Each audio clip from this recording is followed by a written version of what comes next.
پچھلی امتوں کا حوالہ اس لیے دیا کہ تاکہ ایک تو روزے کی اہمیت تم پر اجاگر ہو جائے کہ روزہ کوئی معمولی عبادت نہیں، یہ ایسی عبادت ہے جس سے کبھی کوئی امت خالی نہیں رہی۔ اور دوسری بات یہ بتانا مقصود ہے کہ روزہ رکھنا ایک مشقت کا کام ہے، روزہ رکھنا ایک تکلیف کا کام ہے، روزہ رکھنا انتہائی دشوار مشکل کام ہے۔ تم یہ مت سمجھنا کہ روزہ رکھنا دشوار کام ہے، تم یہ دیکھو کہ یہ روزے جو تم رکھ رہے ہو، جن روزوں کا ہم نے تمہیں حکم دیا ہے، یاد رکھو کہ یہ روزے تم سے پہلی امتوں نے رکھے، اور جب مشکل اس میں ساری دنیا مبتلا ہو جائے تو پھر وہ مشکل نہیں، وہ مشکل آسان ہو جاتی ہے۔ تو اللہ رب العالمین ان روزوں کو آسان بنانے کے لیے ہمیں پچھلی امتوں کا حوالہ ارشاد فرما رہا ہے۔ روزے کی حکمت یہ ہے کہ لعلکم تتقون، تاکہ تم پرہیزگار بن جاؤ۔ کیا ہے پرہیزگاری؟ پرہیزگاری یہ ہے کہ انسان گناہوں سے بچے اور اللہ کے احکام کو بجا لائے، دین کے واجبات و فرائض کو انجام دے، اور دین نے جن چیزوں کو ناپسندیدہ قرار دیا ہے ان چیزوں سے بچنے کی کوشش کرے۔ یہ ہے تقوی اور پرہیزگاری۔ فرمایا جا رہا ہے کہ اگر تم روزہ رکھو گے اور تم اس کے تقاضوں پر عمل کرو گے تو پھر یاد رکھو تم متقی بن سکتے ہو۔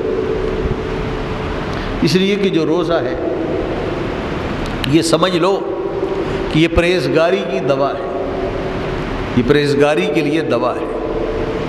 صبح سے لے کر شام تک بھوکے اور پیاسے رہنے کا مطلب یہ ہے کہ تمہارے پیٹ میں کوئی حرام چیز نہیں جا رہی۔ صبح سے لے کر شام تک روزے داری کا مطلب یہ ہے کہ تمہاری خواہشات زندگی جائز اور ناجائز طریقے سے پوری نہیں ہو رہی۔ جب تم اپنے تن کو، اپنے من کو خالی رکھو گے، جب تم اپنے معدے کو خالی رکھو گے، جب تمہارا پیٹ خالی ہوگا، اور جب تمہاری آنکھوں میں شرم و حیا پیدا ہوگا، اور پھر تم روزوں کے تقاضے پورے کرو، صرف تقوی اور طہارت کی دوا مت کھاؤ بلکہ اس کے پرہیز کو بھی اپناؤ۔ اور پرہیز کیا ہے؟ حضور صلی اللہ علیہ وسلم نے فرمایا جس شخص نے روزے کی حالت میں بھی جھوٹ کو نہیں چھوڑا، برائیوں کو نہیں چھوڑا، تو اللہ رب العالمین کو اس کے روزے کی پرواہ نہیں ہے، اس کے کھانے پینے کو چھوڑ دینے کی پرواہ نہیں ہے۔ اور بعض احادیث طیبہ میں یہ آیا کچھ لوگ وہ ہیں کہ جن کی شب بیداری سوائے رت جگہ کی کچھ نہیں، اور کچھ لوگ ایسے ہیں جن کا روزہ سوائے بھوکے اور پیاسے رہنے کے کچھ نہیں۔ یہ کون سے روزے ہیں؟ یہ ہم جیسے لوگوں کے عموماً روزے ہیں کہ روزہ تو ہے، لیکن ایام روزہ کے علاوہ رمضان سے پہلے جو ہمارے طور اتوار تھے، ماہ مبارک رمضان آتا ہے تو ہم ذرا برابر بھی ہم شرماتے نہیں، ہمیں حیا نہیں آتی، اور ہم اپنے کام اور ہم اپنی بری عادتوں کو نہیں چھوڑتے۔ عادتیں وہی کی وہی رہیں، خصلتیں وہی کی وہی بری رہیں، انسان مسلسل بد پرہیزی کرتا جائے تو پھر دوا بالکل بیکار اور غیر مفید ہوتی ہے۔ روزہ رکھنا پرہیزی کی دوا ہے، پرہیزگاری کی دوا ہے، اور گناہوں سے اجتناب کرنا یہ اس کا پرہیز ہے۔ بتایا یہ جا رہا ہے تمہارا پرہیز بھی ٹھیک ہو، تمہاری دوا بھی اچھی ہو تو پھر تم تقوی کی منزل کو پا سکتے ہو، تم پرہیزگاری کو حاصل کر سکتے ہو۔ تو اگر اس طرح سے روزہ رکھا جائے کہ روزے کے تقاضے بھی پورے ہو جائیں تو پھر انشاءاللہ العزیز پرہیزگاری اور تقوی اور طہارت کا زیور مسلمان ضرور حاصل کر سکتا ہے۔ پھر فرمایا ایام معدودات، یہ گنتی کے چند دن ہیں، 30 دن ہیں، 29 دن ہیں۔ 360 دنوں کے مقابلے میں 29-30 دنوں کی کیا حیثیت ہے؟ یہ محدود چند دن ہیں، تم ان دنوں کے روزے رکھو اور پھر تم متقی اور پرہیزگار بنو۔ بظاہر یہ معلوم ہوتا ہے کہ رمضان کے روزے فرض ہیں، اس میں کسی قسم کی چھوٹ نہیں، تو اللہ فرماتا ہے 2 آدمیوں کو چھوٹ ہے۔ فمن کان منکم مریضا او علی سفر فعدۃ من ایام اخر، تم میں سے جو بیمار ہے اسے بھی چھوٹ ہے، جو تم میں مسافر ہے اسے بھی چھوٹ ہے۔ لیکن چھوٹ کے معنی یہ نہیں کہ انہوں نے روزہ ہی نہیں رکھنا، بلکہ چھوٹ کے معنی یہ ہے کہ ماہ مبارک رمضان میں اگر وہ روزہ نہ رکھنا چاہیں تو نہ رکھیں، لیکن فعدۃ من ایام اخر، سال کے باقی دنوں میں سے کسی بھی دن کو منتخب کر لیں، ان دنوں میں انہوں نے روزہ رکھنا ہے۔ مریض نے اس کی قضا کرنی ہے اور مسافر نے اس کی قضا کرنی ہے۔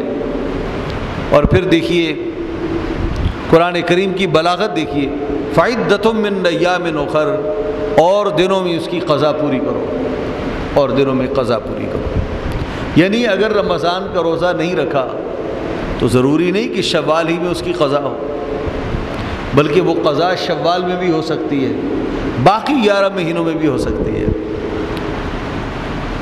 اور رمضان المبارک کے روزے تو مسلسل ہیں، لیکن جو شخص بیمار ہو یا کوئی شخص مسافر ہو اور چھوٹے ہوئے روزوں کی قضا کرنا چاہے تو جہاں اسے یہ چھوٹ ہے کہ رمضان کے علاوہ 11 مہینوں میں سے جس مہینے میں چاہے وہ روزے رکھ لے، وہاں اسے یہ بھی چھوٹ ہے کہ چاہے تو یہ روزے توڑ توڑ کر رکھے اور چاہے تو یہ روزے مسلسل رکھے۔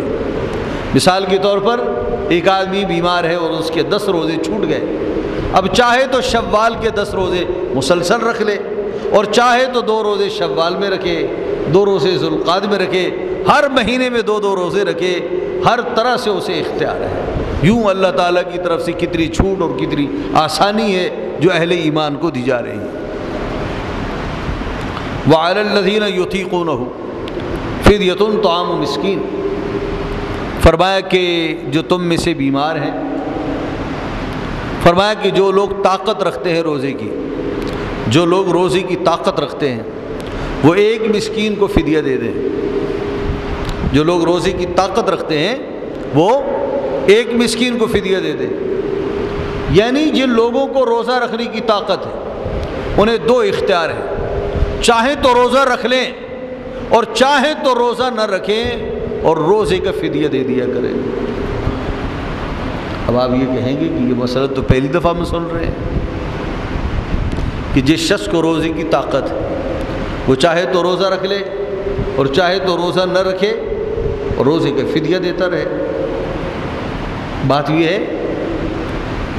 کہ یہ جو روزہ ہے اسلام میں اس کے اندر 3 تبدیلیاں ہیں۔ کتنی؟ 3 تبدیلیاں۔ پہلی تبدیلی یہ آئی ہے کہ شروع اسلام میں ہر مہینے کے 3 روزے رکھنا فرض تھے۔ اسلامی مہینے کی 3 تاریخوں میں روزے رکھنا فرض تھا، 13، 14 اور 15۔ 13 کا روزہ، 14 کا اور 15 کا، یہ 3 روزے 13، 14 اور 15 کے روزے ہر مہینے مسلمانوں پر فرض تھے، اور سال میں عاشورے کا روزہ تمام مسلمانوں پر فرض تھا۔ پھر جب قرآن کریم کی یہ آیت نازل ہوئی کہ یا ایھا الذین آمنوا کتب علیکم الصیام کما کتب علی الذین من قبلکم، تو پھر یہ سارے کے روزے منسوخ ہو گئے جو پہلے مسلمان رکھا کرتے تھے۔ اب ایام 20 کے روزے اور ہر مہینے کے 3 روزے رکھنا فرض نہیں، اب عاشورے کا روزہ رکھنا فرض نہیں، اللہ نے ان کی فرضیت کو ختم کر دیا اور ان کی سنیت کو برقرار رکھا۔ اب اگر کوئی ایام 20 کے 13 اور 14 اور 15 کے روزے رکھے تو یہ روزہ رکھنا سنت کہلائے گا، فرض نہیں کہلائے گا، اور عاشورے کا روزہ اب فرض نہیں رہا بلکہ امت محمدیہ کے لیے سنت قرار پایا۔